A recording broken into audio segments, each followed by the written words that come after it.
Oi, meu nome é Camila Oi, meu nome é João Matheus. e nós vamos apresentar o processo de fabricação de metalurgia do pó. Nesse vídeo, nós vamos exemplificar algumas coisas sobre a metalurgia do pó. Começaremos com uma breve introdução, falaremos sobre os produtos que são manufaturados com a metalurgia do pó. É, Exemplificaremos e falaremos muito sobre as etapas do processo de produção, tanto aquelas que são essenciais para a fabricação, quanto aquelas que são opcionais, desde a fabricação dos pós-metálicos até mistura, compactação, sinterização e essas operações complementares. Também citaremos as vantagens e as desvantagens desse processo de fabricação e exemplificaremos, finalizando o vídeo, com o estudo de caso. Então, a metalurgia do pó, ela é a técnica que consiste em transformar pós de metais, de ligas metálicas, ou mesmo algumas substâncias não metálicas em peças resistentes apenas pelo emprego de pressão e calor. E além de resistentes, além de serem peças resistentes, que são com um processo de fabricação que é econômico e rápido, a metalurgia do pó também permite a manufatura, a fabricação de peças com características peculiares. Como assim? Características difíceis ou impossíveis, ou mesmo impossíveis, de serem feitas com outros processos de fabricação, como peças porosas, filtros, mancais, engrenagens com impregnação de óleo também, filamentos de lâmpadas incandescentes. Então, esse é um processo muito vantajoso, até porque por ser econômico e rápido e graças a alguns processos que a gente vai falar no decorrer do vídeo, também permitem essa produção em larga escala, que é tanto o fato de ser econômico quanto da produção em larga escala, são motivos, alguns dos motivos pelos quais esse processo de fabricação ele está presente em muitos setores industriais, desde a indústria automobilística, aeroespacial, entre várias outras. E que produtos são esses? A maioria dos produtos são de finalidades mecânicas, como, por exemplo, engrenagens, e mancais e buchas. Como Camila falou anteriormente, alguns produtos podem ter características porosas, como, por exemplo, filtros sinterizados. Sua aplicação é vasta, e a aplicação são em filtragem de gases, líquidos, óleos de combustíveis e óleos minerais. Também são fabricados produtos com alta dureza e boa resistência, como, por exemplo, brocas e ferramentas de corte. Outro exemplo de produtos que são manufaturados, que são fabricados com a metalurgia do pó, está dentro da indústria automobilística. Então aqui a gente tem nessa foto, a gente consegue ver várias peças dentro de um carro que foram produzidas com esse processo, de bomba de água e bomba de óleo, filamentos de lâmpada, buchas autolubrificantes, discos de embreagem, discos de fricção metálicos, tanto à base de cobre quanto à base de ferro. Peças de forma não muito complexas e de grande precisão dimensional, que essa é exatamente uma das características da metalurgia do pó, conseguir manufaturar essas peças com a precisão dimensional. Tanto de ferro, de aço, de ferro, de cobre, alumínio e de outros metais e ligas. E também a produção de certos tipos de ímãs permanentes. Então, sabendo essa vasta variedade de produtos que são manufaturados, que são fabricados com a metalurgia do pó, vamos entender um pouquinho como é que a metalurgia do pó ocorre, né? Então, a princípio, a gente vai ter esses métodos de fabricação do pó, né? O método de fabricação desse pó metálico. Um deles é exatamente o que está exemplificado aqui, a atomização do pó. Depois a gente entra numa mistura, que não necessariamente precisa ocorrer, mas a gente vai ver isso mais tarde. Vai vir para uma mistura. Depois a gente passa pelo processo de compactação, que basicamente vai ter uma prensa que vai moldar, né? Já vai estar com a forma, vai moldar a nossa peça. Vai passar pela sinterização. Aqui a gente aplica pressão, aqui a gente manipula a temperatura. Vai passar pela sinterização. Pode ou não passar por essas operações complementares, calibragem, cunhagem, usinagem, forjamento, algum tratamento técnico, tratamento de superfície, impregnação, infiltração, e a gente vai ver um pouquinho sobre elas. E aqui a gente tem o nosso produto acabado. Então, vamos lá ver um pouquinho sobre cada uma delas. Então, A primeira etapa seria exatamente os métodos de fabricação de pós metálicos. E a gente tem vários métodos: de moagem, atomização, condensação, decomposição térmica, redução e eletrólise. Mas nesse vídeo a gente vai focar principalmente na moagem e na atomização. Então vamos lá. A moagem, ela consiste basicamente na redução do tamanho das partículas de pó. E a gente vai poder reduzir isso de vários jeitos. A gente tem moinho de mandíbula, como a gente consegue enxergar aqui, ó, na figura B. E tem de barras, de bolas. E o que é que acontece no moinho de bolas? Então vamos ver o vídeo aqui. No moinho de bolas, então, quando o moinho gira, o que é que acontece?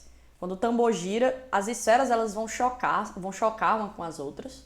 As esferas também são metálicas, vão chocar umas com as outras e com o material. E aos poucos eles vão desintegrando gradativamente o material no interior do tambor. Então, o que é que vai influenciar aí o tamanho do material? Como é que eu vou controlar o tamanho do material, por exemplo, no caso de moagem? Na quantidade do tempo que meu material, que meu metal, ele vai ficar dentro desse moinho. Então, variando o tempo, a velocidade, o tamanho das bolas, das esferas metálicas que estão lá dentro, eu vou conseguir alterar o diâmetro, vou conseguir alterar o tamanho da minha partícula de pó metálico. Já no processo de atomização, a gente tem um metal líquido e ele vai cair por um orifício e vai ser meio que bombardeado com jatos ou de gás ou de água.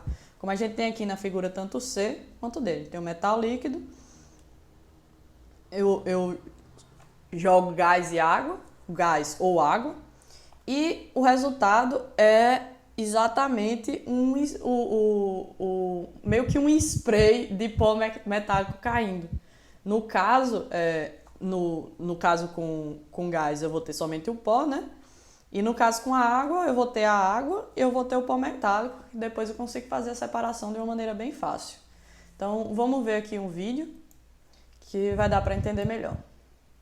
Então, ó, aqui a gente tem exatamente o metal líquido caindo, sendo bombardeado. Esse jato pode ser tanto de gás quanto de água.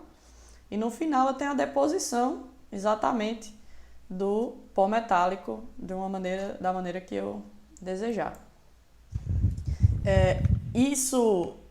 Esse processo ele tem uma vantagem com relação aos outros, que é o fato de que o resfriamento é rápido.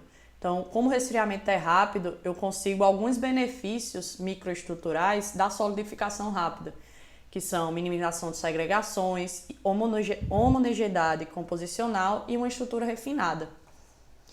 Aí você me pergunta como é que eu vou controlar? Tem alguma variável que eu consigo controlar para variar o tamanho da partícula? Sim.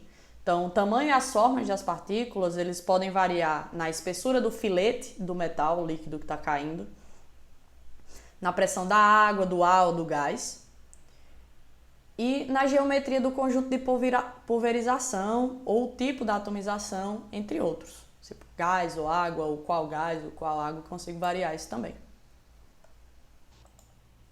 No processo de mistura ocorre justamente a combinação de pós de diferentes composições para a obtenção de pós com características específicas, como por exemplo formar alguns tipos de ligas, e entre outros pós. Esse processo é feito por uma máquina, geralmente cilíndrica, que fará a rotação e vai misturar esses pós. Essa rotação pode ser através de uma pá, de uma hélice, ou até mesmo da rotação do cilindro e seu próprio eixo, como vemos nas figuras abaixo. A figura A mostra um tambor rotativo, que ele gira em torno do seu próprio eixo, então ele acaba misturando o material só através da rotação. Vale salientar que a rotação, os parâmetros de rotação podem ser calibrados, como por exemplo, a rotação desse tambor não pode ser muito rápida, porque senão o pó vai grudar todo na extremidade e não vai misturar, acabar não misturando o pó. Então tem que ser uma rotação relativamente baixa. No misturador B, é também um tambor rotativo, só que o eixo de rotação está no centro, localizado no centro do tambor. No C, a gente tem um tambor, onde o tambor vai ficar estacionado, e aí no centro dele tem uma hélice que vai jogar o pó para cima e vai fazer essa mistura. Já no D, a gente tem uma forma bem comum, que é o tambor estático também lá, e tem pás. Tem um cilindro e uma pá no centro que vai fazer essa mistura, vai rodar e fazer essa mistura dos pós. Tem também o processo de homogeneização, que é o processo, faz parte do processo de mistura. Nesse processo, a gente vai pegar pós de diferentes diâmetros e misturar eles. Como, por exemplo, eu pego um pó de ferro com um diâmetro de 5 e um pó de ferro com um diâmetro de 2. E eu faço a mistura desses pós para nos interstícios do pó ele ficar coberto de partículas pequenas, que seria o outro pó com diâmetro menor. No caso, para que serve isso? Serve justamente para o fator de empacotamento ficar maior. No caso, a densidade desse material fica maior, porque nos interstícios, onde ia ter vazio, vai ter justamente o pó do material com diâmetro menor. E isso ocasiona justamente na a diminuição da porosidade do material. Passada a etapa da mistura, ou mesmo em alguns produtos que não tem uma mistura, passada a fabricação do pó, passada a etapa da mistura, a gente tem a etapa da compactação, que é exatamente conformar o pó na forma desejada, na forma projetada. É nessa etapa que a gente confere a densidade A verde e confere exatamente a resistência mecânica do produto final, do produto que a gente está procurando. Então, como é que acontece?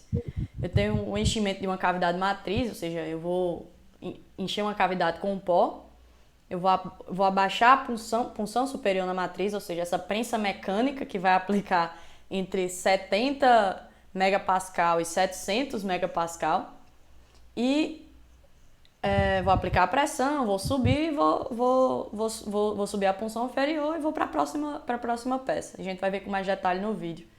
E é a compactação também que dá a qualidade e a homogeneidade estrutural da peça final. Ou seja, é um processo crucial da metalurgia do pó. Aqui nesses dois gráficos a gente consegue ver algumas... Nesse gráfico de baixo, na verdade, a gente consegue ver uma propriedade muito importante que vem exatamente também da mistura ou da produção do pó, que é relacionada à regularidade da forma e à rugosidade da superfície. Então, quanto mais redondinha for, maior vai ser esse fator de empacotamento, ou seja, mais compacto. Melhor ela vai reagir exatamente a esse processo de compactação, que é crucial para a próxima etapa de sinterização.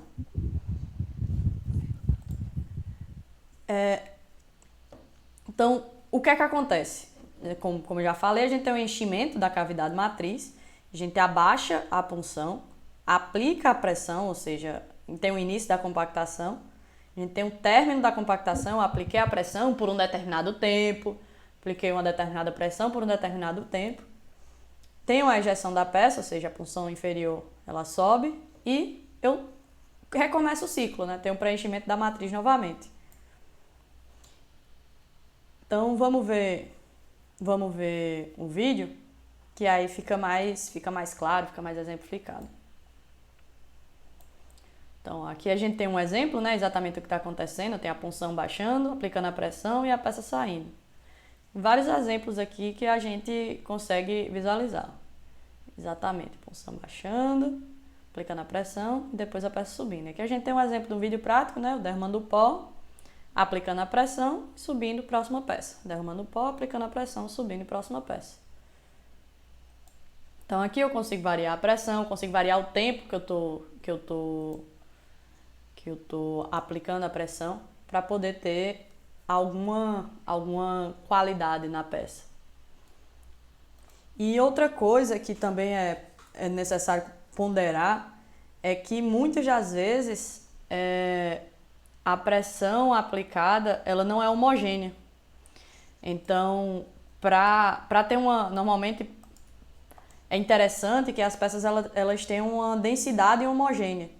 E para isso algumas técnicas são utilizadas. Então, quando eu aplico a punção, isso daqui é meio que uma densidade total da peça de como ficaria, dada aplicada a força.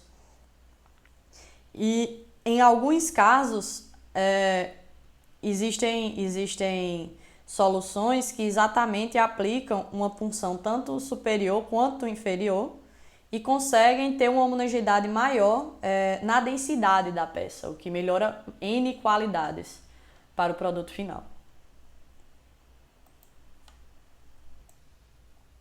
Logo após a etapa de compactação, vem a etapa de sinterização. Na etapa de sinterização ocorre o processo onde eu vou pegar o meu compactado verde, como mostrado no GIF, vou passar pela câmara de aquecimento, que é o forno. Dentro desse forno, as temperaturas vão variar entre 0,7 e 0,9 da temperatura de fusão desse metal. Ele não pode passar disso, porque senão vai comprometer a estrutura do meu compactado verde. Então, o que era uma engrenagem pode virar uma poça líquida.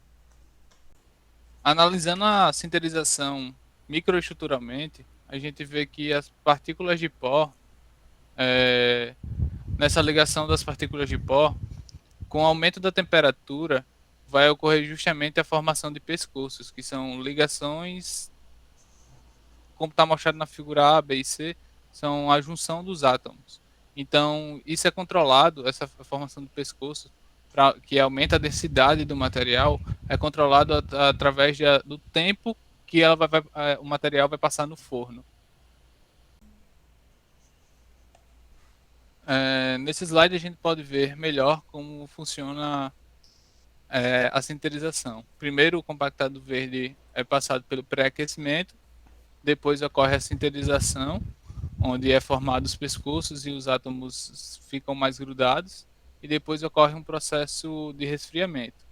Na imagem mais à direita, mostra como é o processo no pré-aquecimento, na sinterização e depois do resfriamento. Dá para ver que o primeiro cubo ele é maior do que o último. Por que acontece isso? Justamente porque na sinterização eu tenho a ocupação dos interstícios. Então, do processo do compactado verde e até depois da sinterização ocorre um processo de diminuição volumétrica do compactado.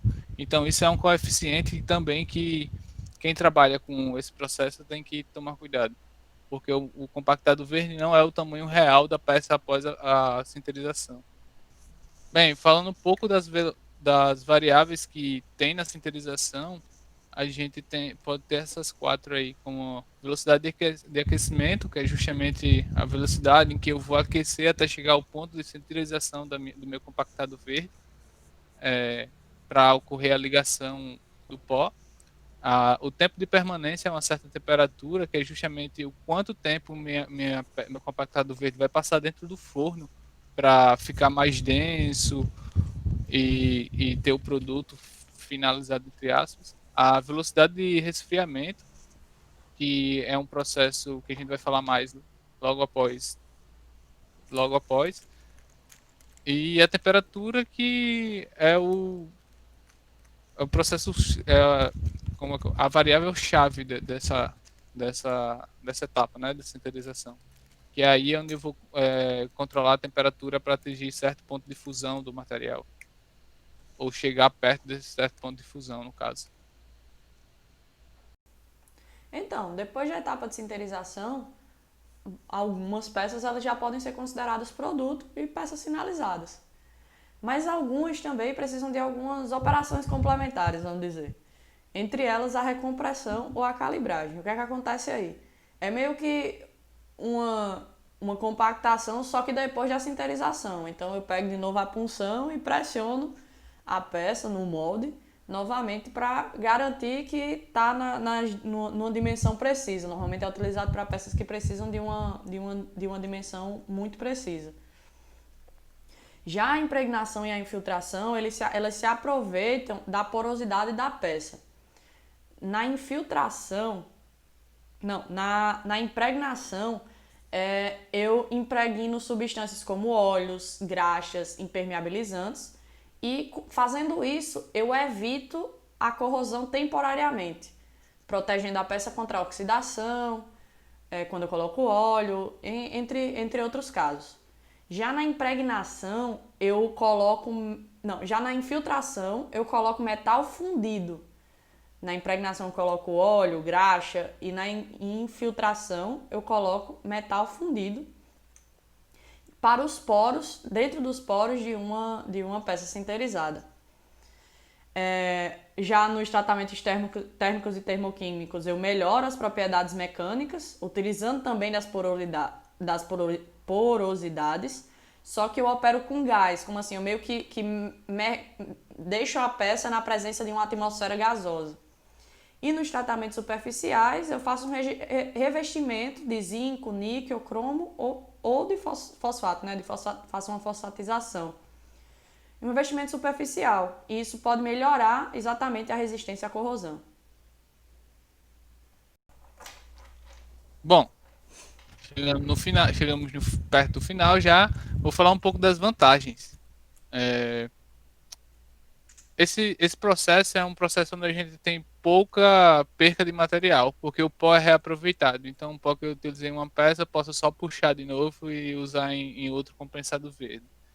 O acabamento superficial pode ser facilmente feito a partir de operações complementares. Então, nessas peças feitas por metalurgia do pó, a gente pode ter um acabamento superficial bom a partir de operações complementares.